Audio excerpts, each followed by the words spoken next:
JD here, TRL Limitless. I'm at India here today. Track I enjoyed quite a bit, but also struggled quite a bit as well. So hopefully a few tips I found around here help you out quite a bit. Make your way to the line, use all your curves and DRS as usual. First corner, you want to be looking on the left hand side of the track, the 150 metre board, which is the first one. As soon as you pass that there, make your way down to first gear, do a late apex. For the next corner, you want to be going into just staying in fourth.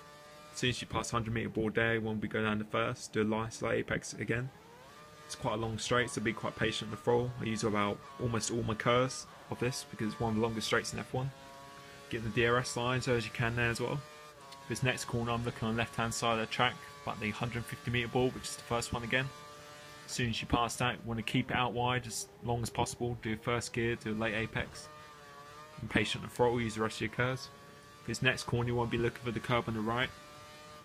As you pass that, go down to third, try and tap the corner, and let the engine do the braking for you in second gear. This next corner, hold it in fourth, tack it in fourth, do a little lift, and turn earlier than you think, go to fifth. For this corner, want to be attack it in fifth, try and keep it in fifth as long as you can. Use nice out wide, do a late apex, hold it in fifth again. This next corner, as soon as you pass that blue sign right there, go back down to fifth, hold it through fifth for these corners, and go down to second after you pass 100 metre board, do a nice late apex as you can, short shift to third to maintain the speed.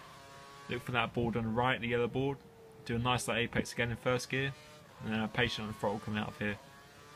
So that's a lap of India. Hopefully my driving, well my lines, what I did there helped you out quite a bit, but it was quite hard for me to get used to it as well because it's quite easy to run out wide and cut around here. So most of the times, and especially in league racing, it's quite controversial when someone does quite a good lap. So hopefully I was reasonably, it seemed quite clean. No, that's quite a fast lap, at 123.9 as well, which is pretty fast. So I got my best in online is a 23.7 completely clean, so we're not too far off that. And I normally go quite a bit slower when I do in GP mode, but nonetheless still quite a good lap. So let's move on to the setup now.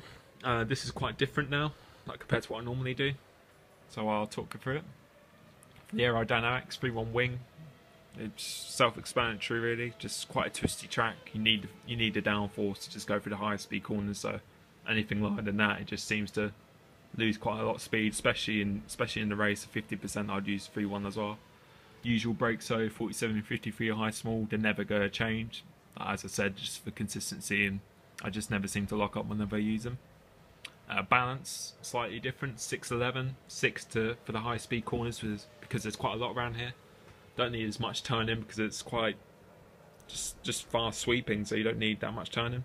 Suspension now is quite a bit different, 11-1, 11-6, 11 on the front for the turn-in. The reason why I have the 11 there is also just for rear stability, and the rear spring stiffness is 6 because I just find I have better traction. The lower down you have it on that scale there, the better traction you have. So 6 for me seems to help quite a bit, and I've been using it a fair bit recently as well, and it just seems to make me a bit more consistent. For the gearbox, you need quite a long gearbox, straight line for this, just seems to work for the corners to use the gears. So if you're struggling for a gearbox, I recommend using that. And then once we move on, engine, don't need to see that. And for the alignment, just the usual alignment, same for every track, and that's never going to be changing soon as well. So that's my lap here today myself. Hopefully that's helped you out quite a bit because it took me a while to get used to it myself, but hopefully if you watch that, it will give you a few tips that you haven't seen before. Let me know what video you want to see next, or what track you want to see, and see you next video.